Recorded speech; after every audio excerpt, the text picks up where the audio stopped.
હત્યારો નમસ્કાર 5 વાગી રહ્યા છે. આપ જોવાનું શરૂ કરી ચૂક્યા છો ઝી 24 કલાક. ગુજરાતની જનતા સાવધાન. ઝી 24 કલાક પર સમગ્ર ગુજરાતને ધ્રુજાવી નાખે તેવી ઘટના સામે આવી છે. જી હા, બોપલની અંદર જે હત્યા થઈ હતી ગુજરાતમાં રક્ષક જ ભક્ષક બની ગયા છે. ગુજરાત પોલીસની દાદાગીરી 7મા આસમાને પહોંચી ગઈ છે. 7મા આસમાને ગુજરાતની પોલીસની દાદાગીરી. ગુજરાત પોલીસનો સૌથી ડરામનો અને ક્રૂર ચહેરો ખુલ્લો પડી ગયો છે. ગૃહમંત્રી હર્ષ સંઘવી સાહેબ, જુઓ તમારી પોલીસનો આ ક્રૂર ચહેરો. હર્ષ સંઘવી સાહેબ, જુઓ તમારી પોલીસ નિર્દોષોની હત્યા કરી રહી છે. પોલીસ એક માસૂમ વિદ્યાર્થીને મોતને ઘાટ ઉતારી દીધો. વિરેન્દ્ર પડિયાર નામનો આ શૈતાન પોલીસ કર્મચારીએ હત્યા કરી નાખી છે. માઇકામાં ભણતા વિદ્યાર્થીની સરખેજ પોલીસે રાત્રે હત્યા કરી નાખી છે. નિર્દોષ વિદ્યાર્થી જ પોલીસ કર્મચારી વિરેન્દ્રને ફક્ત એટલું જ કહ્યું કે ગાડી સરખી રીતે ચલાવ. બસ વિદ્યાર્થીનું આટલું કહેવું ને સરખેજ પોલીસ તો હું તો કહીશ જલ્લાદ. પોલીસથી સહન ન થયું અને જલ્લાદ પોલીસ કર્મચારી વિરેન્દ્રએ વિદ્યાર્થીને છરીના ઘા મારી તેની હત્યા કરી નાખી. માઇકાના વિદ્યાર્થી પ્રિયાંશુ જૈનની પોલીસે હત્યા કરી નાખી. વિરેન્દ્ર પડિયાર સરખેજ પોલીસ સ્ટેશનનો કર્મચારી નીકળ્યો છે. ખળભળાટ મચી ગયો છે ગુજરાતમાં. સુરક્ષા કરતી પોલીસ જ્યારે ખુદ આરોપી બની જાય, ખુદ હત્યારી બની જાય, ખુદ કાયદો હાથમાં લઈ લે તો ગુજરાતની પ્રજાનું કોણ?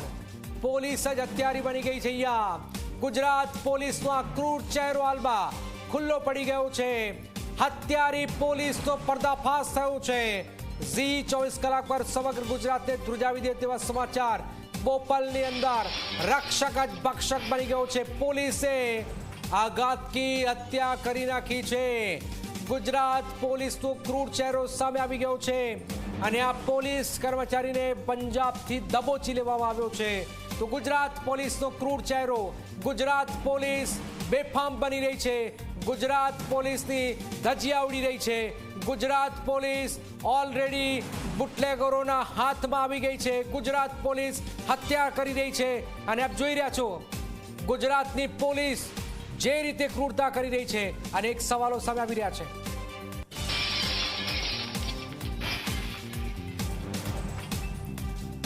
હત્યારી પોલીસનો પર્દાફાશ થયો છે. પોલીસથી ડરવું પડશે. પોલીસ આ સ્પષ્ટ મેસેજ આપી રહ્યા છે. પોલીસ કહી રહ્યું છે કે અમારી સામે કોઈ અવાજ ઉઠાવશે તો અમે એની હત્યા કરી નાખીશું. ગુજરાત પોલીસનો આ ડબલ ચહેરો સામે આવી રહ્યો છે. ગુજરાત પોલીસનો આ ક્રૂર ચહેરો હાલમાં સામે આવી રહ્યો છે.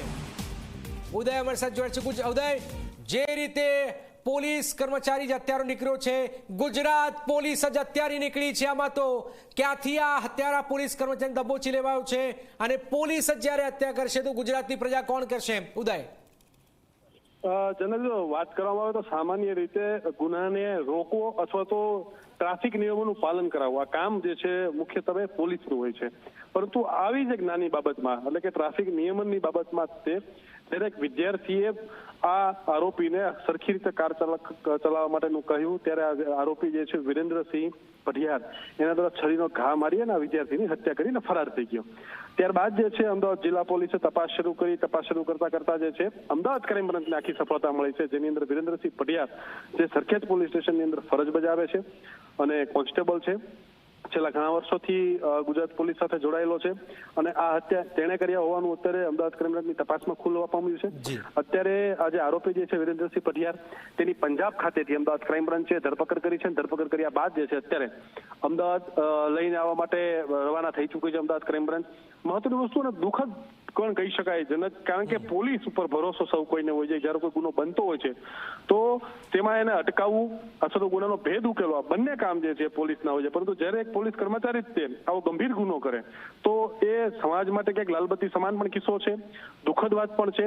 તો આ આખા બનાવને લઈને અત્યારે સમગ્ર ગુજરાત પોલીસની અંદર એક જ ચર્ચાનો વિષય બન્યો છે કે આખરે પોલીસ કર્મચારીએ એ પણ નજીવી બાબતે જેમાં કાર સરખી ચલાવવા બાબતે કહેવાથી હત્યા કરી નાખી. એ પણ એક આશાસ્પદ યુવાન અને જે યુવા હતો જે અત્યારે અમદાવાદમાં અભ્યાસ કરવા માટે આવેલો હતો તેની હત્યા કરી દેવામાં આવી. તો આ ગંભીર બાબતને લઈને અત્યારે આપણી પાસે ફરીથી આવ્યું છે. આપ થોડી વારમાં લાઈવ પણ આવી રહ્યા છો ઝી 24 કલાક પર એક મોટી ખબર લઈને. અત્યારે પોલીસ કર્મચારી પાસે 1 કરોડની ઓડી ક્યાંથી આવી? આ સૌથી મોટો સવાલ છે. 1 કરોડની બુટલેગરો પાસેથી બેફામ હપ્તા લેતી પોલીસ હવે હત્યારી બની ગઈ છે. હત્યારા પોલીસ કર્મચારી વિરેન્દ્ર પડિયાર પાસે ઓડી કાર હતી. આપ જોઈ રહ્યા છો પોલીસ તો બેફામ છે, પૈસા લઈ રહી છે બુટલેગરો પાસેથી. બુટલેગરો પોલીસની હત્યા કરે. હવે આપ જોઈ રહ્યા છો કે આખો ઘટનાક્રમમાં જે બોપલમાં જે હત્યાકાંડ થયું એમાં સરખેજ પોલીસનો જ કર્મચારી હત્યારો નીકળ્યો છે. પણ આ જે કર્મચારી છે એ તો કરોડપતિ કર્મચારી નીકળી ગયો છે. 1 કરોડની ઓડી ક્યાંથી આવી એના પાસે? તો અનેક સવાલો છે. ઉદય રંજન અમારી સાથે જોડાઈ ગયા છે. ઉદય, ક્યાં સુધીમાં આ હત્યારા પોલીસ કર્મચારી લઈ જવાય આવી શકે છે અહીંયા? નંબર 1. અને આની પાસે તો કરોડની ઓડી પણ સામે આવી રહી છે. નંબર 2 અને નંબર 3, આ અગાઉ આ રીતે આની સામે કોઈ ગુનો નોંધાયેલો છે? આ કોઈ અગાઉ આ રીતે કોઈ મારપીટ કે એવું કરી ચૂક્યો છે આ પોલીસ કર્મચારી? શું કોઈ જાણકારી ઉદય?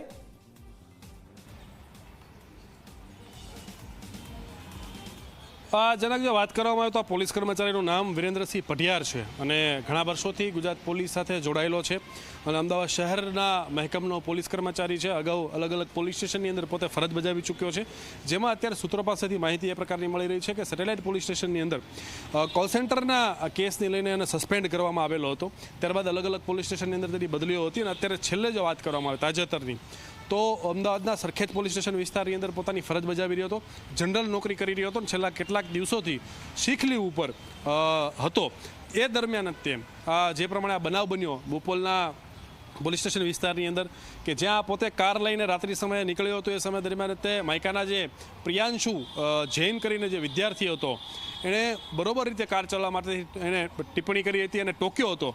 તો આ બાબતનું તે ઝેર રાખી અને અદાવત રાખી અને આ વિરેન્દ્રસિંહ પઢિયારે તે છરીનો ઘા મારી તેની હત્યા નિપજાવી નાખી હતી. ત્યાંથી એ ફરાર થઈ ગયો હતો. ત્યારબાદ જે છે અમદાવાદ ગ્રામ્ય પોલીસ આખી ઘટના હત્યાને લઈને તપાસ શરૂ કરી હતી. તપાસની અંદર વચ્ચે તે અમદાવાદ ક્રાઇમ બ્રાન્ચે પણ તપાસ શરૂ કરી દીધી ખાનગી રાહે, જેની અંદર અત્યારે અમદાવાદ ક્રાઇમ બ્રાન્ચને સફળતા મળી છે અને પંજાબ ખાતેથી પોલીસ કર્મચારી વિરેન્દ્રસિંહ પઢેરિયાની ધરપકડ કરી અને અમદાવાદ આવવા માટે અત્યારે રવાના થઈ ચૂકી છે. આવતીકાલ સુધીમાં બની શકે છે કે અમદાવાદ ક્રાઇમ બ્રાન્ચ આ સમગ્ર મામલે પત્રકાર પરિષદ કરી શકે છે. કેવા પ્રકારે હત્યા કરી, કઈ પરિસ્થિતિમાં હત્યા કરી, ક્યાં ક્યાં ફરાર થયો, કોઈ મદદ કરી છે કે નથી કરી. કારણ કે આ જે આરોપી છે તેના પરિવારમાંથી પણ પોલીસમાં છે તો એમનો કોઈ રોલ મિલાપેપણું છે કે નહીં એ બાબતે પણ તપાસ કરવામાં આવશે.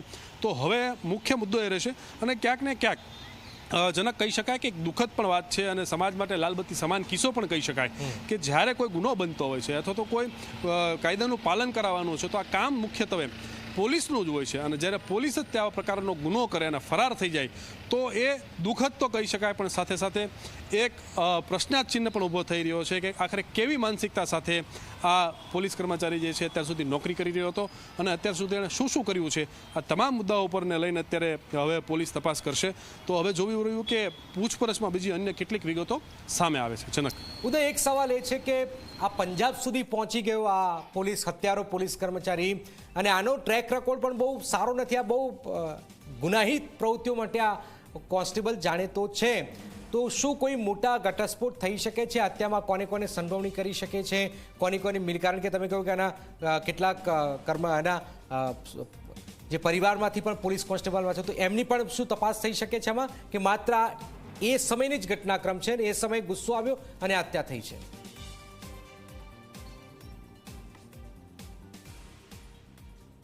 જનક જો વાત કરવામાં આવે તો ગુસ્સો આવ્યો અને હત્યા થઈ ચોક્કસથી કહી શકાય, પરંતુ સાથે સાથે જે પ્રમાણે એણે ઘરે પોતાની વાત કરી હતી એ પ્રકારે વાત કરી હતી કે પંજાબ અને હરિયાણા તરફ એ પોતે ફરવા જઈ રહ્યો છે. આવી પ્રકારની વાત કરીને છેલ્લા 3 દિવસથી ઘર તરફ ન હતો.